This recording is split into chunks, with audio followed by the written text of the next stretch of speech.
ஐயா, பைபிள்ல நல்ல சமாரியன் கதை ஒண்ணு இருக்கு. ஒரு இடத்துல அடிபட்டு இருக்கிறாரு. அந்த வழியா யார் வர்றதுன்னா ஆசாரியர்கள்லாம் வராங்க, லேவியர் வராங்க. அந்த பக்கமா வேலைக்கு போறாங்க. பின்னாடி உட்காந்து கமெண்ட் அடிக்கிறாங்க. யார கமெண்ட் அடிக்கிறாங்கன்னா, விழுந்தவரை கமெண்ட் அடிக்கிறாங்க. தூக்கம் அவங்களுக்கு விருப்பம் இல்ல, பின்னாடி உட்காந்து கமெண்ட் அடிக்கிறாங்க.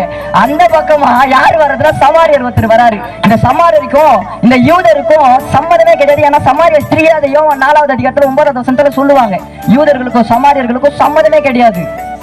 அந்த பக்கமா யார் வர்றதுன்னா சமாரியர் வராரு.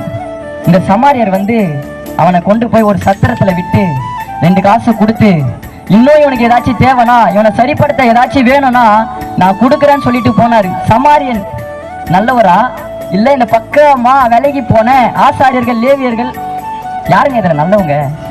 இதை இயேசுவே கேட்கிறாரு. எப்பா, உனக்கு எப்படிப்பா தோணுது? இந்த 3 பேர்ல